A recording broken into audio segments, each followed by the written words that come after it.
Cops harass innocent black teen for no reason, unaware. His uncle is the U.S. Attorney General. It was a quiet evening in the town of Westridge. The sun had just dipped below the trees, leaving a soft orange glow over the streets. Zion Matthews, a 17-year-old high school senior, was walking home from the library with his backpack over one shoulder. He had stayed late helping a classmate prepare for a math test the next day. Zion wasn't the loud type. He was the kind of kid who kept his head down, studied hard, and stayed out of trouble. As he crossed into one of the wealthier neighborhoods, lined with big white houses and perfect lawns, he pulled his hoodie up. Not because he was hiding, but because the breeze had picked up, and it was getting chilly. He didn't know that just a few houses away, someone had already called the police. A woman, standing behind her curtain, had whispered into the phone, "There's a suspicious young man walking past my house. I don't recognize him." Zion kept walking, earbuds in, listening to an old playlist his mom had made for him. He glanced up and saw porch lights flicker on, one by one as he passed. A strange feeling crept into his chest, but he told himself not to overthink it. He hadn't done anything wrong. Just walking home, like always. Then he heard it. The slow roll of tires behind him. He paused his music. A police car had turned onto the street, crawling just behind him. He felt the tension rise in his shoulders. The car stopped. Two officers stepped out. One of them, an older man with cold eyes and a stiff walk, moved toward him with his hand resting near his belt. "Evening," the officer said sharply. "Mind telling me what you're doing in this neighborhood?" Zion stayed calm, his voice steady. "Just walking home, sir. I live a few streets over. I was at the library." "You got any ID on you?" the officer asked, stepping in closer. Zion nodded, slowly, and reached into his back pocket. "Yes, sir. May I—" Before he could finish, the officer grabbed his arm and spun him around. "Stop resisting," the officer barked, shoving Zion face first against the cold metal of the patrol car. Zion winced, gasping. "I'm not resisting." But the officer wasn't listening. The younger cop stood a few feet back, watching. His hand hovered near his own radio, but he didn't move. Zion didn't know it then, but this rookie officer was already uncomfortable with what he was seeing. But not enough to stop it. The older cop kept pressing. "What are you doing here? You scoping out houses? Looking for something to steal?" "No, sir," Zion managed. "I live here. My aunt's house is on Elm." But the officer didn't care. He pulled Zion's backpack off his shoulder, dumped it on the ground, and began rifling through it. Books, a notebook, a pen. Nothing else. Zion tried to lift his head. "Please, I haven't done anything." The officer's grip tightened. "When a cop gives you an order, you follow it. You don't talk back." Then, from inside the house down the street, a phone's camera lens peeked out between the curtains. A neighbor, who had heard the yelling, began recording. Zion's phone buzzed in his pocket. It was his uncle. The ringtone played faintly. It was their usual check-in time. Zion turned his head and tried to speak. "That's my uncle. Can I— Please just—" But the officer yanked the phone from his pocket, looked at the screen, and scoffed. "DC number, huh? What, you some big shot?" Before Zion could explain, the officer threw the phone to the ground. The glass cracked. Then, he stepped on it. "Oops," he said, smiling. Zion looked at the broken pieces, heart racing. For the first time, real fear settled in. He wasn't just being stopped, he was being targeted. "Turn around," the officer said. "Hands behind your back." Zion followed every word, slowly, carefully, still hoping this would end. "You're under arrest," the officer said flatly. "Suspicion of intent to distribute and resisting." "But I didn't—" Zion's voice caught in his throat. He didn't even know what intent to distribute meant. The handcuffs clicked. The patrol car door opened. Zion's world was about to change forever. In a town where the rules were different depending on who you were and where you came from, Zion had just become a problem. Not because of anything he did, but because of what he looked like and where he was walking. Zion sat in the back of the patrol car, the cold metal of the cuffs biting into his wrists. His heart thudded loudly in his ears, drowning out everything else. The world outside the window passed in a blur. Streetlights, familiar houses, quiet sidewalks. Just minutes ago, he was walking home from the library, thinking about an upcoming test. Now everything had flipped. He couldn't stop replaying what just happened. The officer's voice, the crushing weight of being pushed against the car, the sound of his phone breaking, it all kept echoing in his head. He hadn't fought. He hadn't argued. He just stood there. Still, they treated him like a criminal. The younger cop, sitting in the front passenger seat, glanced at him through the rearview mirror. Their eyes met for a second. The cop quickly looked away. Zion leaned his head against the window, the glass cool against his cheek. He didn't know what came next. He had never been arrested before. He hadn't even had detention at school. But something told him this wasn't going to be a mistake they fixed with a phone call. Something deeper was going on. Back at the scene, the woman who had filmed the arrest, Linda Gates, stood frozen behind her curtains. She was still recording when the car drove off. Her hands shook slightly, but not from fear, more from anger. She had lived in Westridge for over 15 years. She'd seen things, small things, quiet things, unfair traffic stops. The way certain kids got watched more than others in the park. But this was different. This was violent and wrong. She saved the video to her phone, then backed it up to a cloud account, just in case. Meanwhile, at the police station, Zion was processed like any other suspect. Mugshot, fingerprints. His bag was taken. His name was logged into the system. Still, no one told him what exactly he was being charged with. No one let him call his aunt. When he asked, a tired-looking officer just shrugged, saying the phone system was down. Zion sat in a small holding cell staring at the floor. His lip was still bleeding where it had hit the patrol car. His wrists were red and sore from the cuffs. The walls were gray. The bench was metal. It was cold. Silent. He tried to breathe. Slowly, just like his mom had taught him when he was anxious before big exams.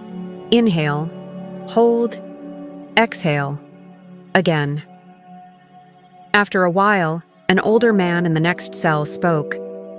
"First time?" Zion looked over. The man had a kind face, but tired eyes. "Yeah," Zion said quietly. "I didn't do anything." "They never say you did," the man replied. "What happened?" "I was walking home. From the library." The man chuckled, not because it was funny, but because it was all too familiar. "Welcome to Westridge," he said. "If you don't look like you belong, they'll remind you real quick." Zion didn't say anything. He just nodded. Across town, Zion's Aunt Patricia was starting to worry. He was never this late without calling. She had texted twice, called 3 times.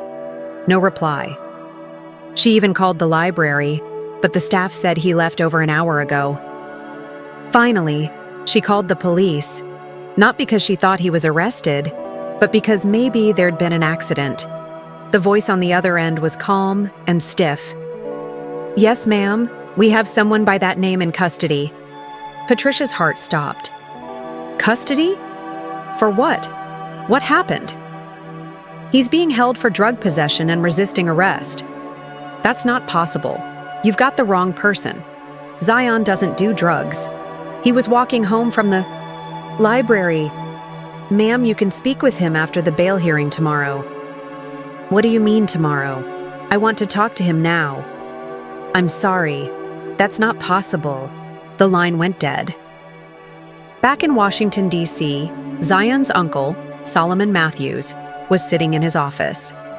When his call to Zion had gone unanswered earlier, he didn't think much of it. But something had felt off. Now it was almost midnight, and still no reply. He checked his phone again. 3 missed calls, all from Patricia. He picked up, and the moment he heard her voice, shaky, rushed, he knew something was very wrong. "They've arrested Zion," she said, barely getting the words out. "They say drugs, resisting. It's a lie." Solomon didn't waste time. "I'm on it," he said. "Right now." He ended the call and stood up, already dialing his assistant.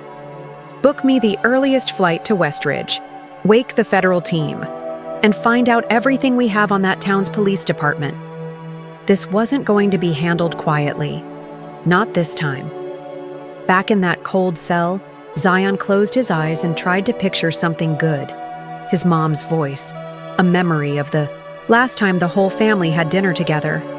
His dream of attending Princeton. He held on to those thoughts like a lifeline. He didn't know it yet, but people were already moving. Someone had seen. Someone had recorded. Someone was calling. And someone in power, his uncle, was coming. Justice wasn't here yet, but it was on its way.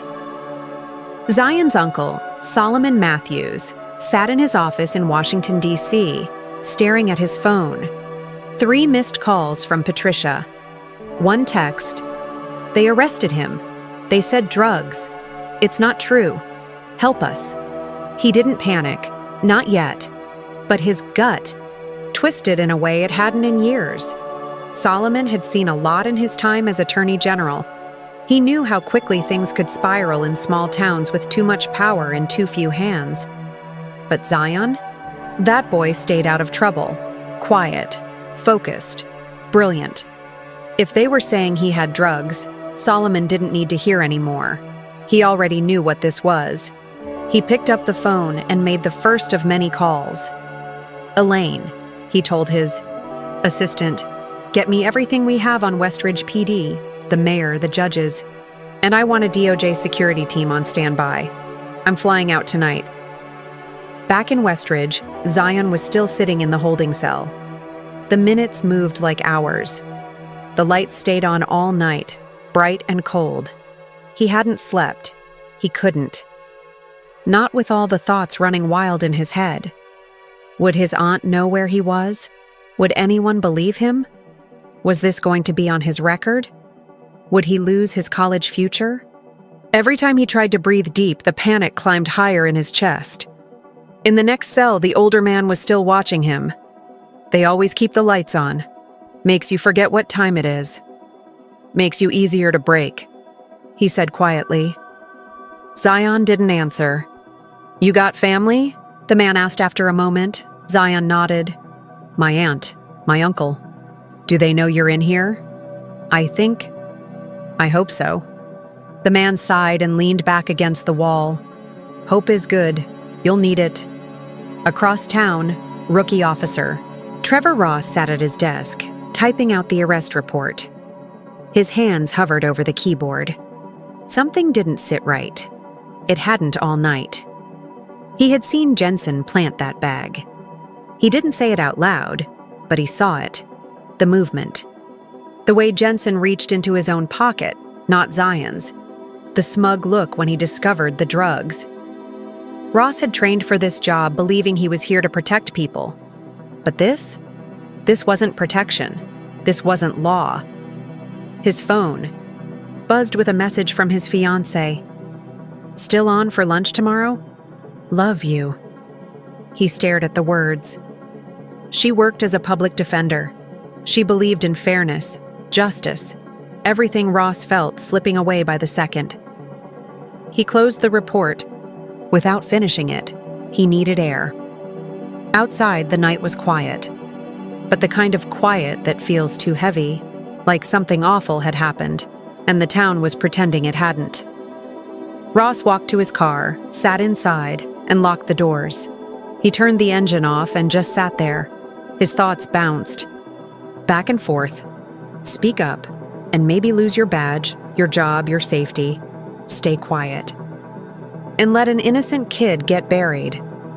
Inside, he knew he was already too deep to pretend he didn't see anything. At home, Aunt Patricia had barely slept either. She was pacing in the kitchen, still dressed, still shaking. The police had told her, nothing more. No call from Zion, no chance to visit. Just a vague promise that there would be a bail hearing at some point. She had tried to stay strong, reminding herself of all the ways this could still get cleared up. Maybe they made a mistake. Maybe the truth would come out, but that hope was cracking, because she'd lived in Westridge long enough to know how it worked. And when it came to young black boys and white officers, mistakes often turned into lifelong damage. She sat down and whispered to herself, "Please, Solomon, find him." Solomon had landed in New York and was already moving. His security team was with him. His team was digging into Westridge's background. And the first thing they found? Randall Stokes, a billionaire land developer with deep roots in the town's government, donor to the mayor, silent partner in the police budget, known to back political campaigns, not well known outside the region, but powerful enough that nobody crossed him. Solomon's jaw tightened. He'd seen this before. These were the towns where justice wasn't written in law. It was written in favors, threats, and silence. He picked up the phone. "Start drafting a federal inquiry. And get me a direct line to the FBI field office in Albany. We may have a systemic case on our hands." Meanwhile, the video Linda Gates had taken started to spread. Quietly, at first. A few shares. Then someone posted it to a local community Facebook page with the caption, "This happened right outside my house. Does anyone know this boy?" Within hours, it was on Twitter, then TikTok, then Instagram. The clip wasn't long, just 27 seconds. But it showed enough. A young black teen, calm, compliant, slammed against a car, a phone thrown, a voice off screen. "Stop resisting." Even though he clearly wasn't, people began to comment, "This is Westridge? I thought it was supposed to be safe." He didn't even raise his voice. Where is this kid now? The name Zion Matthews began to surface, and with it, something even bigger was stirring. Something the people of Westridge hadn't seen in a long time. Accountability. Justice was starting to wake up. And Zion? He just had to hold on a little longer. Westridge looked the same on the surface. Clean sidewalks, trimmed hedges, calm streets. But behind closed doors, something else had always existed. Something people whispered about, but rarely challenged. Now that quiet rot was beginning to surface. At the heart of it all was Randall Stokes. To outsiders, he was a respected businessman, a local hero even. He funded schools, donated to churches, built shopping centers. But to those who paid attention, it was clear. Stokes didn't give to the town. He bought it. He had his people everywhere, the mayor, the police chief, the town judge, even some of the school board. And he liked things to stay just the way they were, orderly, predictable, and controlled. So when a teenager like Zion Matthews walked through one of his neighborhoods at night, it wasn't just seen as a person walking home. It was seen as a disruption, a risk, a challenge to a town built on quiet control, and to people like Lieutenant Wade Jensen. That was enough. At the police station, Officer Trevor Ross stood in the locker room staring into the mirror. He hadn't slept much. His uniform suddenly felt heavier than usual. His badge, once a symbol of something good, now looked like a weight he didn't want to carry. He had a decision to make. Speak up, or stay part of it. He thought about Zion. Just a kid. Didn't yell, didn't resist, didn't even ask to be let go. Just tried to explain himself while someone crushed him against a car like he didn't matter. And Ross had stood there, silent. He hadn't said stop. He hadn't stepped in. He turned off the sink and walked back to his desk, opened his laptop, typed in an email draft. "To whom it may concern, I am a patrol officer with Westridge. BPD, I have witnessed misconduct involving..." He stared at the screen, then deleted the draft. Not yet. Across town, Solomon Matthews sat in a temporary office just outside Westridge, surrounded by files. His team had found records, names, payments, patterns. There were no smoking guns, yet, but the structure was clear. Stokes didn't just fund local politics, he built his own kingdom, and now Solomon was ready to shake its foundation. He met with a special agent from the FBI field office. "We believe this arrest may be more than a local abuse of power," Solomon said. "We're looking at a coordinated system of intimidation and racial targeting protected by people in power. Do you have proof?" "Not yet," he said. "But we're getting close," the agent paused. "We've had whispers about Westridge before, nothing concrete, no one willing to talk. Maybe this time, it's different."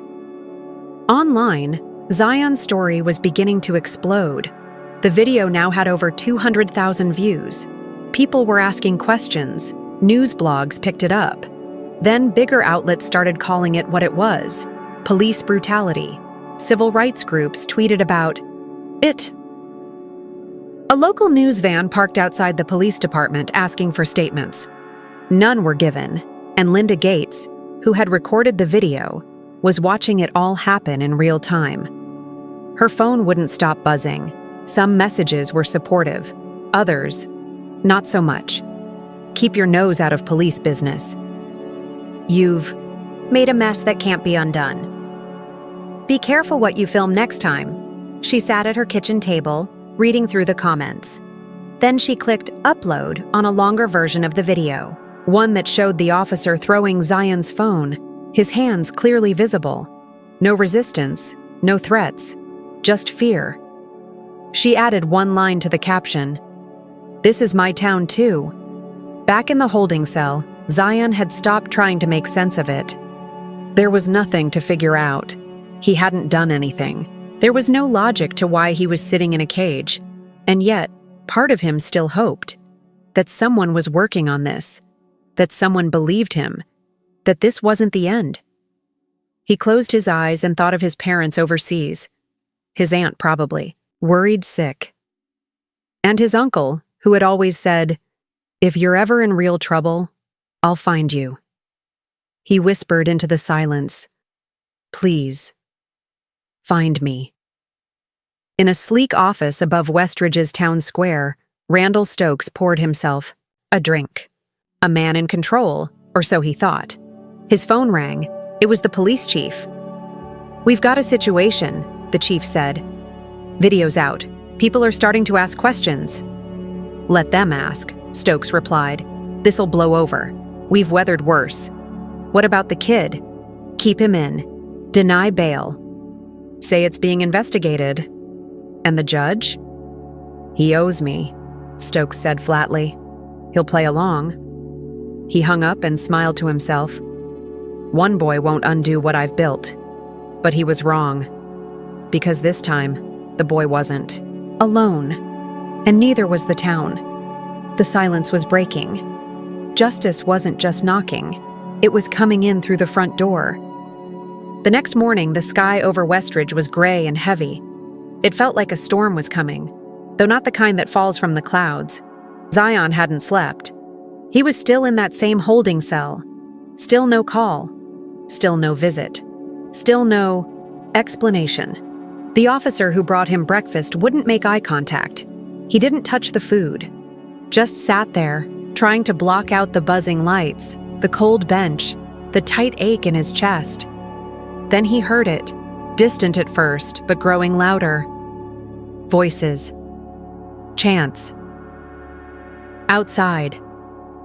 Across the street from the police station, a small group had gathered. Linda Gates stood at the front, holding a printed photo of Zion, the one from his school's honor roll list. Neat hoodie, slight smile, the kind of face that said, "Future." Next to her was a cardboard sign, "Justice for Zion." At first, it was just her and a few neighbors, but within the hour, more people showed up. Some carried signs, others just stood in silence. Cars passing by slowed, some honked, some shook their heads. But they noticed. A local pastor joined them, then a high school teacher, then a former city clerk. A woman with tears in her eyes whispered, "My son walks home that same way." The crowd began to grow, and the police? They stayed behind the doors, watching, waiting. Inside the station, Officer Trevor Ross sat frozen at his desk. He could hear the chants now too. "Let him go. Let him go." His stomach twisted. He felt like he was splitting in two, his badge on one side, his conscience on the other. He had tried to write the truth in his report earlier, but Lieutenant Jensen had corrected it, said the department had a standard format for these kinds of arrests. Ross had nodded. But inside, he was unraveling. It wasn't just Zion anymore. It was what he saw every week. How people got pulled over for nothing. How some officers laughed about which neighborhoods they'd patrol harder. How complaints disappeared. How people who asked questions got quiet. It wasn't just one bad cop. It was the whole machine. And now it was eating a teenager. Ross looked at his screen. A new message blinked in from a private email. Subject: FBI inquiry. Seeking truthful witnesses. He clicked it, then picked up his phone. At the federal field office, Solomon Matthews reviewed footage from the protest, already gaining national media attention. Zion's face was everywhere now. "We've got early confirmation," his aide said, rushing in. "Officer Ross wants to talk. He's scared, but he says he saw it all." Solomon stood slowly. "We protect him. Immediately." And the video, it's going viral. Over 2 million views. National networks are picking it up. Civil rights groups are calling for action. Good. For once, the spotlight was where it belonged. Back at the courthouse, Judge Leon Graves stared at a document in his hand. Bail hearing scheduled for the next morning. Defendant, Zion Matthews, age 17. No record. He set the paper down and rubbed his temples. He knew what was expected of him. Deny bail. Delay the process. Keep it quiet. Wait for the noise to die down. That's what he'd done for years. For Stokes. For the mayor. For order. But this felt different. He looked at the envelope on his desk. Thicker than usual. Cash. No name. Just the weight of silence. He opened his drawer and shoved it inside. That night, Zion lay awake on the cell bench. His body was still. But his mind was loud. He remembered his mom's voice in the kitchen, humming old gospel songs. He remembered his dad fixing the squeaky front gate. He remembered helping Jason with math the night before. How proud his classmate had looked when he finally got the answer right. And he remembered being slammed against a car, his cheek still hurt, his wrists raw. He didn't feel like a kid anymore. He felt like a message. Outside, Linda was still on the sidewalk, still holding the sign. The streetlights buzzed above her. She was tired, cold, but she didn't leave. A teenager she didn't know handed her a water bottle. "Thank you for standing up," he said quietly. She nodded. Somebody has to. Because what happened to Zion had happened to others. Maybe not the same way, but still wrong, still buried, still bleeding. She wasn't going anywhere, and neither was the truth. The next morning, the story made national headlines. Honor student arrested. Video shows possible police misconduct. Attorney General's nephew held without bail. Community demands answers in Westridge. People all over the country began asking the same question. How does something like this still happen? The answer was layered and ugly. But Zion? Zion was becoming the face of something bigger than himself. And soon, The people who tried to silence him would have to answer for everything. The courthouse in Westridge had never been this crowded. By 8 a.m., the sidewalk was full. Protesters, reporters, students, neighbors, people who had never met Zion, but who now carried his picture on signs and screens. Everyone wanted to witness what would happen in courtroom 2B. Inside, the seats filled quickly. A local pastor prayed quietly in the back row. A teacher from Zion's school sat beside Linda Gates, holding a copy of the school yearbook with Zion's face circled in pen. But the most powerful presence wasn't loud. It was silent, tense, seated in the second row in a gray suit, eyes forward, arms crossed. Solomon Matthews, Attorney General of the United States, Zion's uncle. He had watched injustice all his life. But this was personal. In a side room, Zion adjusted the collar of the dress shirt his aunt had brought him. It didn't fit perfectly, but he didn't complain. He looked in the mirror, barely recognizing himself. His face was still bruised, his eyes tired. But something in his posture had changed. He wasn't just a scared kid anymore. He was someone who had survived. "Are you ready?" the defense attorney asked. Zion nodded, even though he didn't feel ready at all. At the bench, Judge Martha Reynolds took her seat, not the judge originally scheduled. That one had been removed last night under emergency judicial review, thanks to a quiet investigation that suddenly wasn't so quiet anymore. Judge Reynolds wasn't from Westridge, and she didn't owe anyone here a favor. She adjusted her glasses, looked at the file, and said calmly, "Let's begin." The district attorney, Paul Hargrove, started his case. The defendant was found with a substance believed to be narcotics. He matched the description of a suspicious person. When approached by officers, he resisted. He spoke with confidence, as if he hadn't spent the past 48 hours trying to plug every hole in a sinking ship. But then the defense stood up.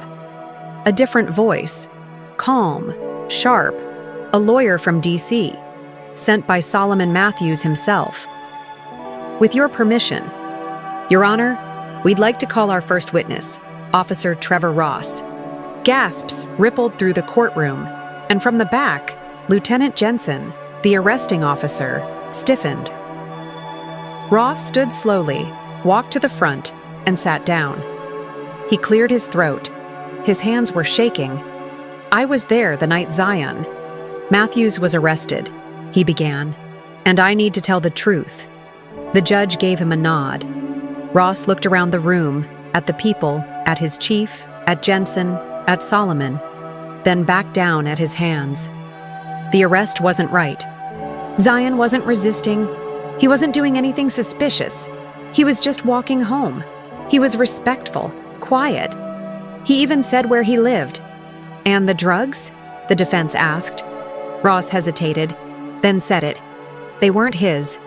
Gasps. Again. Phones recording, people leaning forward. Ross continued, voice firmer now.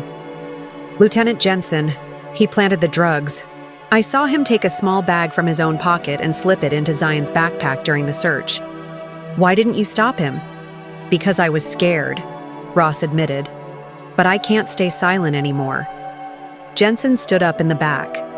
"Lies," he shouted. "He's trying to save himself." "Sit down, Lieutenant," the judge said calmly, "or you'll be escorted out." Jensen glared but sat, sweat running down his face. Back at the front, Ross turned to Zion. "I'm sorry," he said. It was the only time Zion's expression changed. A small nod, a crack of emotion in his eyes. The courtroom fell silent. "Judge." Reynolds closed the file in front of her. "This court finds that the charges against Zion Matthews are without merit. They are dismissed. Mr. Matthews, you are free to go." The room erupted. Cheers, applause, people crying. Zion's aunt rushed to him, arms open, tears streaming. Solomon didn't stand, didn't cheer. He simply exhaled, the first real breath. He'd taken in days, but it wasn't over, because as the crowd celebrated Zion's freedom, federal marshals entered the room. "Paul Hargrove," one said. turning to the district attorney. "You're under arrest. Obstruction of justice. Evidence tampering. Conspiracy." Stunned silence. Then, click, click. The cuffs locked. The DA's face crumbled as he was let out. Outside, the police chief's car was already surrounded by FBI agents, and a warrant waited for Lieutenant Jensen just down the hall, the wall of silence that had protected Westridge's corruption for years was falling. Later that evening, Zion stood on the courthouse steps. He didn't give a speech. He didn't raise a fist. He just looked out at the crowd, strangers, supporters, classmates, and said, "Thank you." And then he walked down the steps, free, not just from the cell, but from the silence.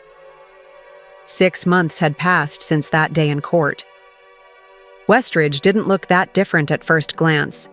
The buildings were still the same, the parks still trimmed, the sidewalks still swept. But something deeper had shifted, something invisible, to the eye but heavy in the air. People walked with more awareness now, not fear. Awareness that even a place built to look perfect could be hiding something broken. And that silence helps it stay that way. But Zion Matthews had broken that silence, and the sound of it was still echoing. On a crisp fall morning, Zion stood at a podium outside the newly renamed Westridge Community Justice Center. The building, once known as the Stokes Municipal Hall. His hands trembled slightly, but not from fear. He looked different now, more grown, not because of his height or his clothes, but because of what he had seen, what he had survived. He looked out at the crowd, full of students, teachers, neighbors, reporters, and took a breath. "I didn't ask for any of this," he began, his voice steady. "I was just walking home. That's it. Just trying to get back to my aunt's house after tutoring a friend." He paused. But somehow, that was enough to get thrown in a cell, slammed into a car, accused of crimes I didn't commit, because of how I looked, because of where I was. The crowd was quiet, listening. That night could have ruined my future. But instead, it showed us something, that this town had cracks in its walls. Cracks that had been painted over for years. My case just made them visible. He turned slightly, gesturing to the building behind him. "This scholarship is not about me. It's about the students coming after me. The ones who are smart and kind and scared, because they've been told in 1,000 small ways that the world doesn't see them as equal." The banner beside him read, "The Zion Matthews Justice Fund, for future leaders in law and policy." In the front row, Linda Gates wiped a tear. She had stood alone on that sidewalk once, holding up her phone and a sign and her voice. She never expected it would lead to this. Beside her sat Officer Trevor Ross. He was no longer in uniform. He had resigned weeks after the hearing, moved to a nearby city, and now worked with a police reform nonprofit. He still carried the guilt. But he also carried the choice he made to speak up, and the peace that came with it. Zion had invited him personally. "You did the right thing," Zion had told him. "That matters." Inside the building, a new plaque hung near the entrance. It listed the names of those wrongfully arrested in Westridge under the old system, the ones who didn't have cameras, or family in high places, or anyone willing to believe them. Solomon. Matthews had insisted on it. "They were the canaries in the mine," he said, and no one listened. Never again. Solomon had since taken on a new role, leading a nationwide justice reform initiative at the Department of Justice, using Westridge as the model. But today, he was simply Zion's uncle. He stood at the edge of the crowd with Aunt Patricia, pride softening his usually unreadable face. "I still remember that night," Patricia whispered, waiting, wondering where he was. Solomon nodded. He was in the dark, but even in there, he stayed upright. Later that afternoon, Zion returned to the school he once walked through like a shadow. Now, students gathered around him, asking questions, snapping selfies, thanking him. Not because he was famous, but because he had done what they all secretly wondered if they could: face something huge and not break. Jason, the classmate he'd helped with math that night, approached him last. "You still tutoring?" he joked. Zion smiled. "Not for calculus." Jason looked down. "I saw the video 100 times. I still feel sick. You helped me that night, and I couldn't help you." "You weren't supposed to," Zion said. "But you're helping now." As the sun began to dip, Zion took the long way home, past the old park, past the street where the patrol car once lit up the night in red and blue. He stopped near the corner of Oakwood Heights, the neighborhood that once tried to push him out. There was no fear this time, just memory. He stood there quietly, watching as kids played on a lawn nearby.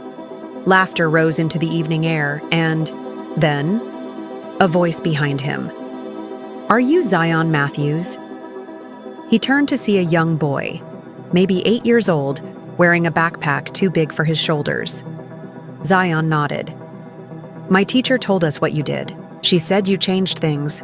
I want to do that one day." Zion knelt to the boy's level. "You will," he said. "Just don't be afraid to speak, even when it's hard." The boy smiled, then ran off to catch up with his friends. Zion stood there for a while longer, listening to the sound of children laughing on streets that once felt dangerous, and for the first time in a long time, the silence around him didn't feel like a warning. It felt like peace. That night, as he sat at his desk, a Princeton acceptance letter pinned above his workspace, Zion opened a blank notebook. He wrote just one sentence at the top of the page. "Justice starts when someone refuses to stay quiet." And then, he kept writing, because his story wasn't over, and neither was the work.